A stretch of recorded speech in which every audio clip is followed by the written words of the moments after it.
Alors, outre l'ouverture maximale de l'objectif, il faut comprendre que on peut faire varier cette ouverture et on a un intérêt certain à pouvoir la faire varier.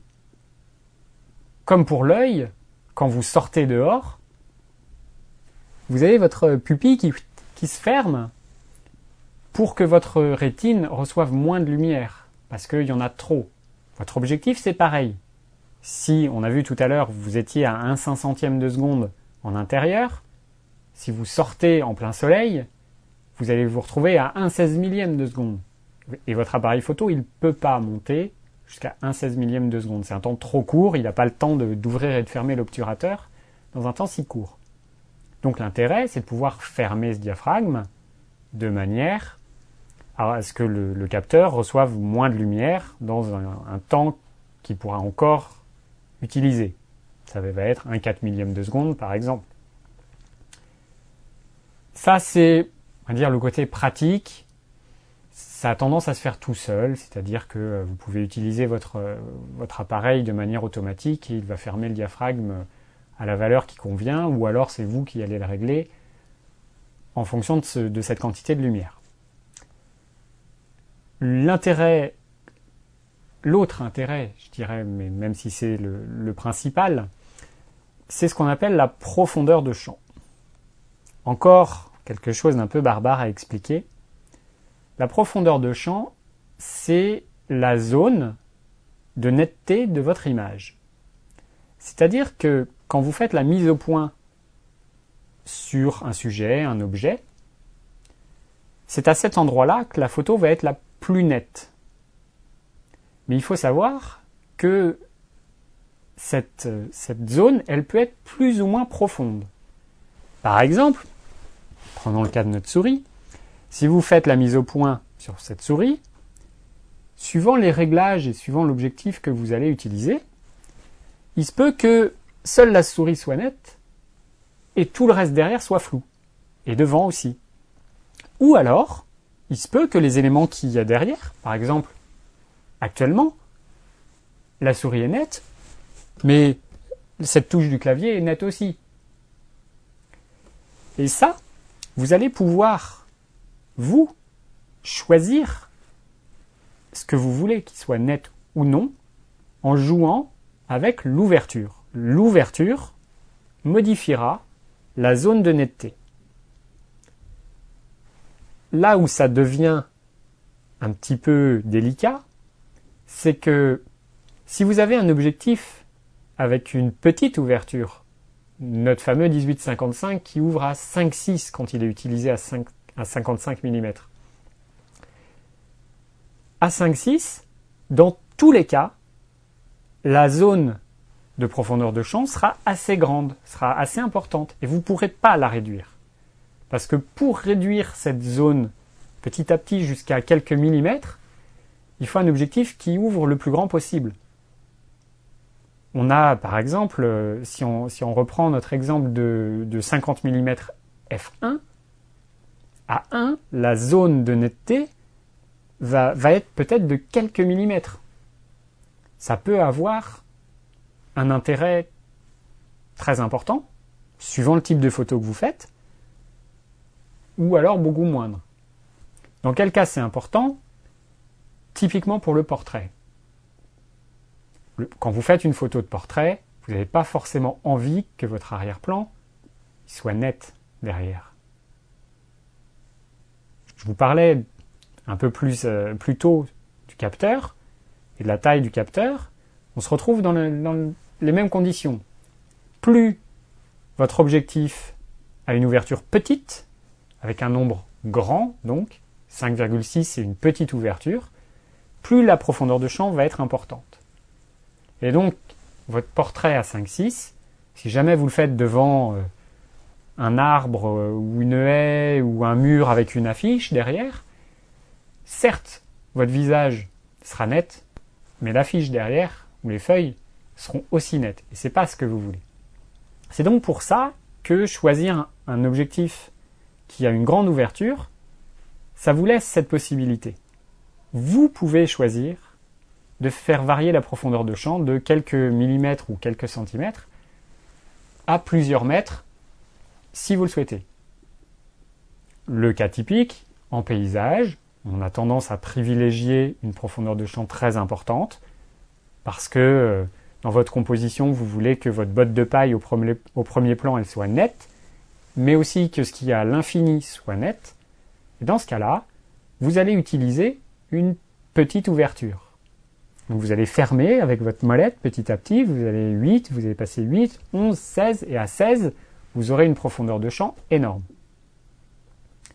Cette profondeur de champ, elle est parfois indiquée sur le dessus de l'objectif. Et là encore, c'est plutôt sur les focales fixes et sur les objectifs haut de gamme, vous avez une réglette, vous avez des petits tirets, je vous montre. Et ces petits tirets représentent la zone de netteté à l'ouverture que vous avez choisie. Je vous prends un exemple. Là-dessus, ça y est pas. Bougez pas.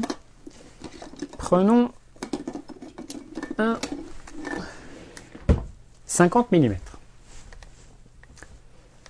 Sur ce 50 mm, vous avez une petite indication marquée 22. Ça veut dire que si vous réglez votre ouverture à 22, F22, vous allez avoir, si la mise au point est par exemple faite à 3 mètres, la zone de netteté va s'étendre d'1,50 m à l'infini. 1,50 m, c'est-à-dire juste devant vous, jusqu'à l'infini. Pour ça, il faut utiliser l'appareil, l'objectif à f22. Sur cet objectif, il n'y a qu'une seule indication. Sur certains, d'autres marques ou d'autres focales, vous pouvez avoir plusieurs traits. Vous pouvez avoir 8, 16 et 22 par exemple. Ça vous permettra de savoir à l'avance, sans avoir à faire des calculs compliqués, ce qui sera net et ce qui ne sera pas net. Il y a un autre moyen de vérifier ça, si vous avez un réflexe numérique. Il y a un petit bouton qui s'appelle un testeur de profondeur de champ. Il est souvent sur le côté. Chez Canon, il est là. Il est très mal indiqué. On ne sait pas à quoi ça sert, généralement. Quand on appuie dessus, le diaphragme se ferme.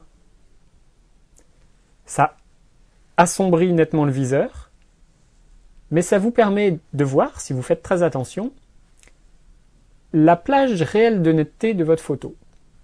Parce que quand vous regardez au travers du viseur, l'objectif est toujours le plus grand ouvert possible. Quand vous appuyez sur ce testeur de profondeur de champ, le diaphragme se ferme à la valeur qui sera utilisée pour faire votre photo. Donc si vous ouvrez f22, ça va devenir très très sombre, mais vous allez voir que la zone de netteté est beaucoup plus grande. Ce qui est au premier plan, par exemple, qui est flou quand vous êtes en train de composer votre image, devient d'un seul coup net. Ça, c'est la théorie. En pratique, c'est assez difficile d'avoir cette notion parce que l'assombrissement est tel qu'on n'y voit plus grand-chose. Donc, là encore, c'est plutôt via des essais que vous arriverez à vous faire votre propre opinion. C'est plutôt en essayant de faire des photos, de faire votre portrait à 1,4 si vous pouvez, 2, 2,8 et 4, que vous verrez quelle zone de netteté vous convient le mieux.